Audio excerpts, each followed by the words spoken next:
In this video, I'm going to offer some general direction using the acronym Mawl and apply it to how it can help you and provide a roadmap for you to navigate this season in your disciple making teams and as you're entrusted to lead these people and model for them how to have spiritual conversation that leads to sowing gospel seed. And if you're like me, I didn't know how to do that until someone showed me how to do it.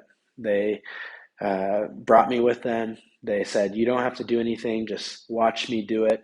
And I'm going to show you how to have these interactions. And we're going to trust God to use the proclamation of the gospel to lift high the name of Jesus and draw people to himself. And so obviously that is something that is not done every day, but should be. And as I got to watch that person, I started thinking, wow, this is entirely normal. I think I can do it. And they helped me then, as they showed me how to do it time and time again, make attempts to do it. And so they assisted me in my attempts to do it as I attempted to start conversation. There were many times where I just fell flat and I didn't know what to do. And I felt stuck. It was awkward. And they just brought the conversation back to where it should be. They shared their testimony and then they shared the gospel. And I was like, oh, it's that easy. And so they helped me by assisting me in my attempts to get to a point where I could share the gospel with someone.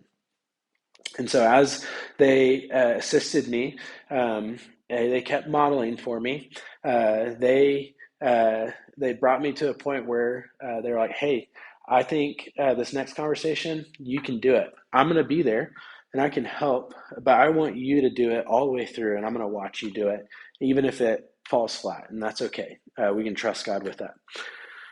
And so then I've built up some confidence and courage and boldness. I enter in a conversation, and lo and behold, the Lord gave me an opportunity to share the gospel, and I went for it. And I shared it, and then gained this confidence in sharing the gospel because it was easier than I thought it was. And then after that, I made multiple attempts that led to sharing the gospel more times. And so all along the way, that person was watching me do it and they were coaching me through it. They were helping me work through areas that I felt stuck in. And then eventually they let me do it all by myself, minus them. And so if what you get from this is right now, you've done a lot of this where you feel tired and you need to create some margin in your week where it's not fishing, and that's okay. You've been running hard, and that's encouraging, and we're encouraged by you as you're giving your time to this. Don't go straight from here to there if you haven't seen or watched them share the gospel.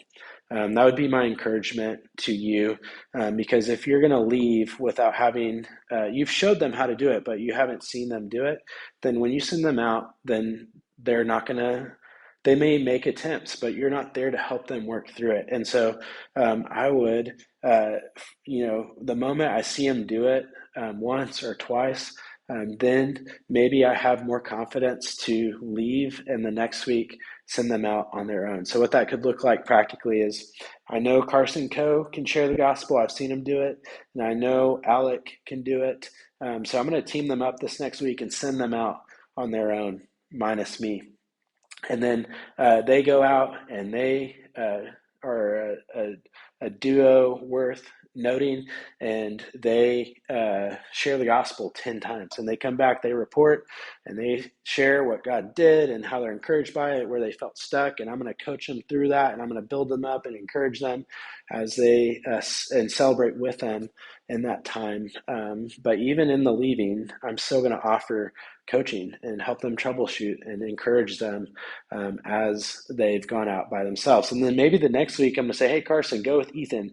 Hey, Alec, go with Colton. And you've freed yourself up to maybe go all in on someone that you maybe haven't had time with. And so hopefully this gives you some general direction of how to use this as a roadmap that leads to people actually feeling empowered to do the things that we're training them to do.